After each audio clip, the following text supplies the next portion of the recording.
Hola, mi nombre es Abel Hernández. En esta ocasión vamos a presentar la sección 12.1, sistemas tridimensionales de coordenadas del libro de Stewart, cálculo de varias variables.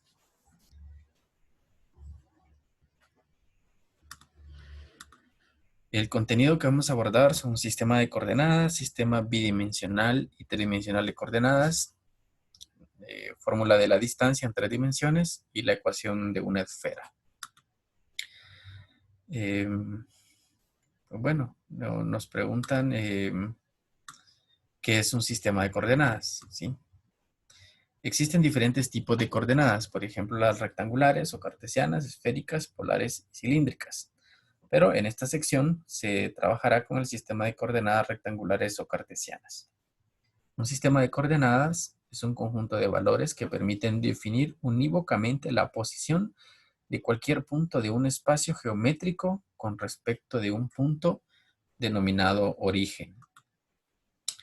Sistema bidimensional y tridimensional de coordenadas. ¿Sí? El conjunto de ejes, planos o puntos que se intersectan en un punto llamado origen, en este caso sería este que está acá, ¿sí? El origen, y aquí el origen. ¿Sí? Llamado origen constituye lo que se conoce como sistema de referencias. En ejemplo, en R2, pues tenemos aquí este plano, el plano cartesiano en dos dimensiones, el eje X y el eje Y. Y en R3, pues ya tenemos un eje X, un eje Y un eje Z. Para representar un punto en el espacio es necesario tener un punto fijo que sirva como referencia. Sea este punto fijo el origen donde se intersectan los ejes X, Y y Z formando un ángulo de 90 grados entre ellos. Los tres ejes coordenados conforman los tres planos coordenados X, XY, que sería este plano que está acá. ¿Sí? Plano XY, el plano XZ, que sería este, y el plano YZ, que sería este plano que está acá. Ubicación de un punto en el espacio tridimensional. Si ya tenemos definidos los planos coordenados, entonces pues, se puede ubicar un punto en el espacio utilizando una terna ordenada de números reales. Por ejemplo, sea P, A, B, C, un punto en el espacio donde A, B y C son las coordenadas de P. A es la distancia dirigida del plano YZ a P y representa la coordenada de X.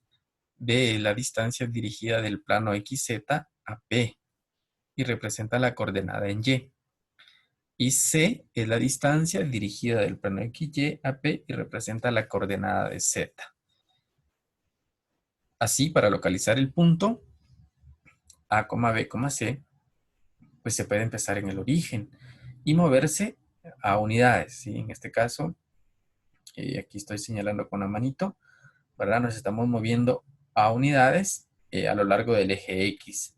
Luego B unidades paralelas al eje Y y después C unidades paralelas al eje Z.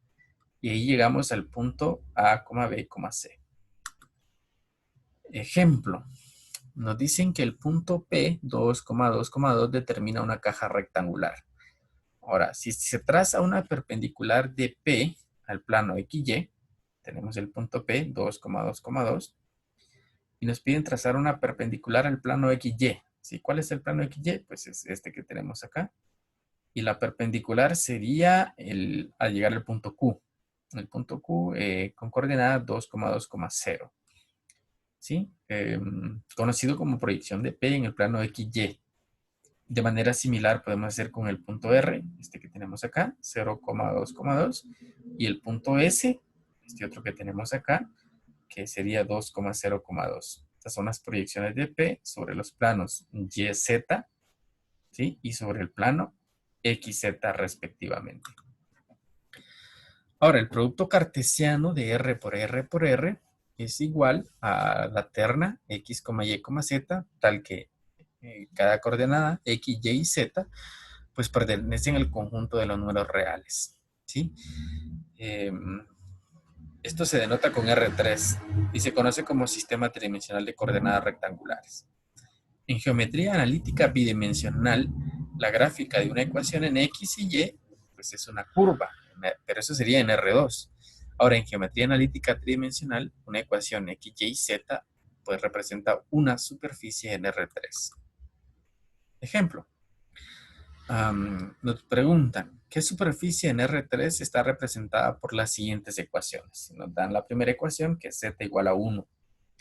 Pues bueno, la ecuación Z igual a 1 representa el conjunto de la terna X, Y, Z, tal que Z nos está diciendo que Z es igual a 1, ¿sí? No conocemos los valores de X y Y, pero sí conocemos los valores de Z. El valor de Z, perdón. Que es el conjunto de todos los puntos en R3, cuya coordenada, pues como lo he mencionado, Z es igual a 1. Y este es el plano horizontal paralelo al eje XY, ¿sí? Pues tenemos aquí el, el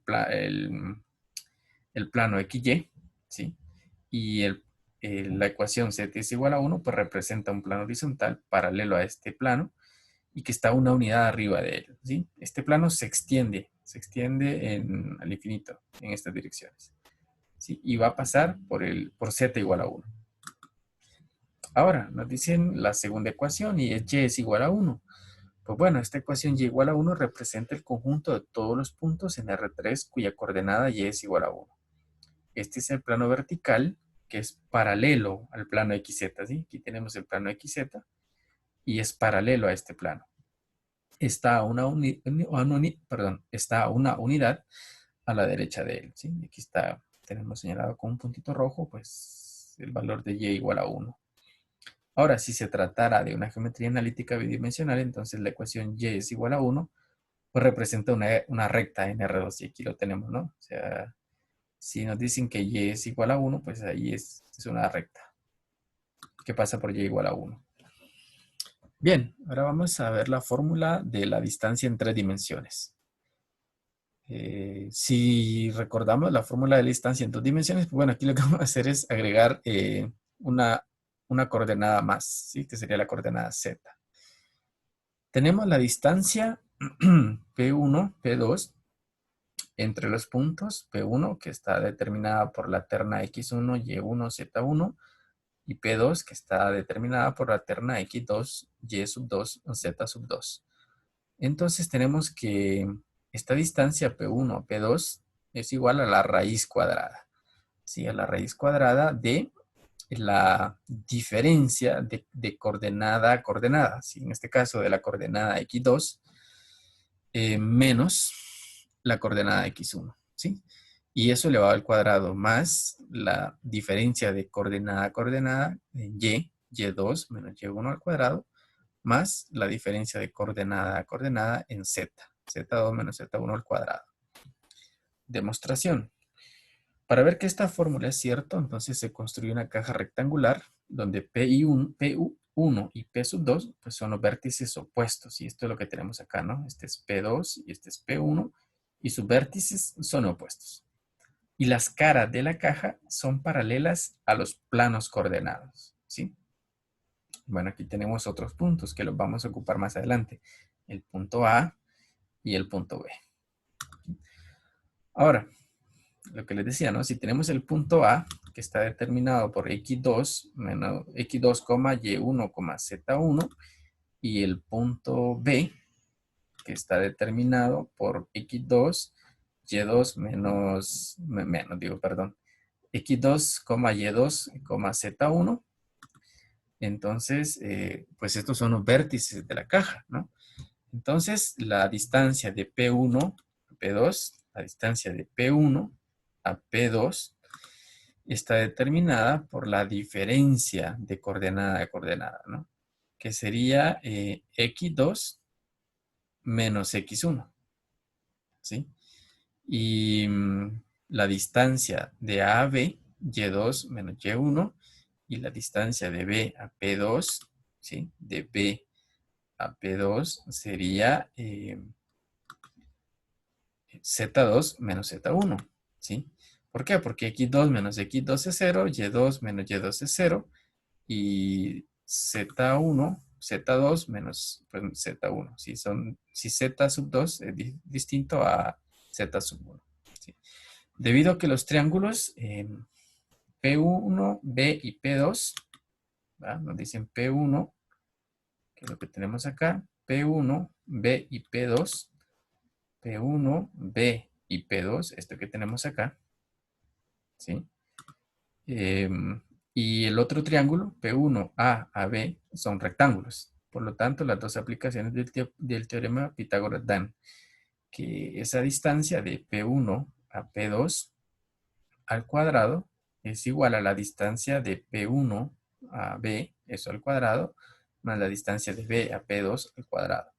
Y lo mismo podemos hacer con el otro triángulo, ¿no? De P1 a B al cuadrado es igual a la distancia de P1 a al cuadrado más la distancia de AB y eso al cuadrado.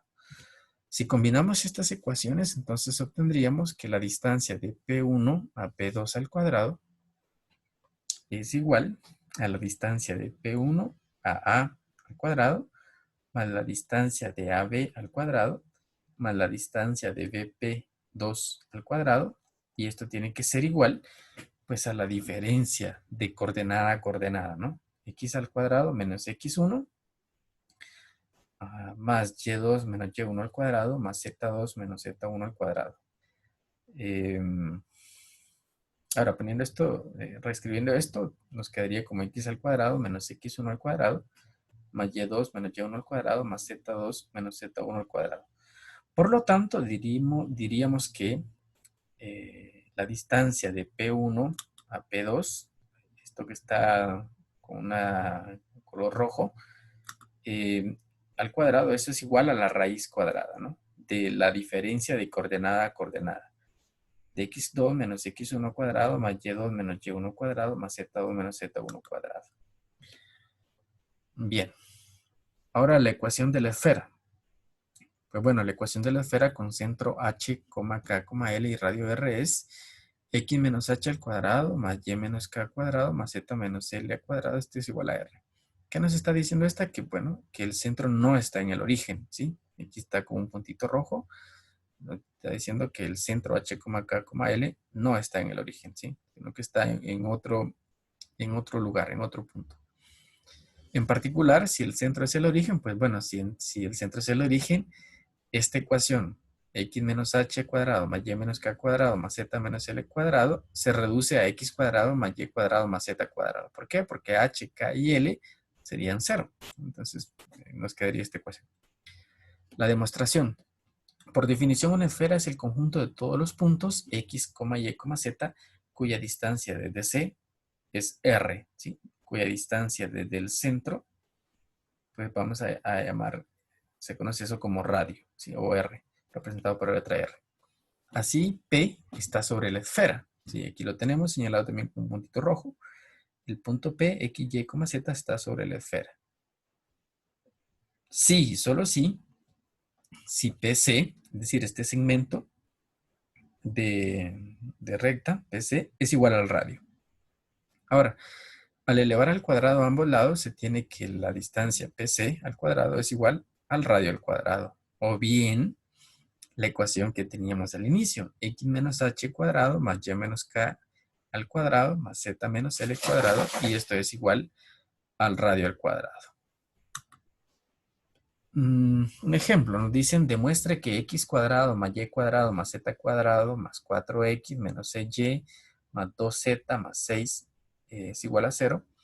Es la ecuación de una esfera y nos piden determinar su centro y radio. Pues bueno, lo primero que tenemos que hacer es reescribir esta ecuación. O sea, nos dan una ecuación y la reescribimos en la forma de la ecuación de una esfera. ¿Y cómo hacemos esto? Pues bueno, vamos a ordenar los términos y vamos a completar los cuadrados. Tenemos x cuadrado más 4x y completando ese cuadrado, pues obtenemos 4. Ahora, recordando cómo completamos un cuadrado, pues bueno, tenemos x cuadrado más 4x. Este 4x lo dividimos entre 2 multiplicado por el coeficiente de x cuadrado, y el coeficiente de x cuadrado es 1. Entonces nos quedaría 4 dividido 2. Y 4 dividido 2 es 2. lo elevamos al cuadrado y eso nos queda 4, ¿sí? Ahora, estos números que estamos obteniendo acá, estos valores que estamos obteniendo acá, pues si los estamos sumando, tenemos que restarlos para no afectar a la ecuación original. Lo mismo vamos a hacer con y cuadrado menos 6y, completando el cuadrado es 9, z cuadrado más 2z, completando el cuadrado es 1, ¿sí? Ahora, si nos fijamos en la ecuación anterior, teníamos igualada a 0, ¿sí? Pero estas partes numéricas las vamos a trasladar a la parte derecha de la ecuación. Entonces tendríamos más 6, pasa con su signo contrario, que sería menos 6, y 4, 9 y 1, que son las partes numéricas que encontramos para completar los cuadrados. Si los sumamos, también los restamos. Ahora, si lo restamos a este lado de la ecuación, al otro lado de la ecuación, pues pasan con el signo contrario, ¿sí? Serían signos positivos. Simplificando esto, pues nos quedaría x más 2 al cuadrado, más y menos 3 al cuadrado, más z más 1 al cuadrado, y realizando en la parte derecha de la ecuación esta operación aritmética, nos queda como un valor de 8. Al comparar esta ecuación con la forma estándar, se ve que es la ecuación de una esfera con centro en 2, 3 y 1 y radio 8, radio raíz cuadrada de 8, ¿sí? Ahora, como habíamos dicho, ¿no? Que la ecuación de la esfera era con centro en h, k y l, los valores de h. ¿Cuál es el valor de h? Pues x más 2, nos está diciendo que x más 2, pero la ecuación de la esfera nos está diciendo que es x menos h. Entonces, si es x más 2, pues el valor sería menos 2, ¿sí? Y y menos 3. Ahora, ¿cuál es el valor de k? Pues k aquí nos está diciendo que es menos 3. Entonces, menos de la ecuación, ¿sí? En este caso sería 3 positivo más 1 sería menos 1. ¿Sí? Y raíz cuadrada de 8 lo simplificamos y nos queda 2 raíz de 2. Muchísimas gracias.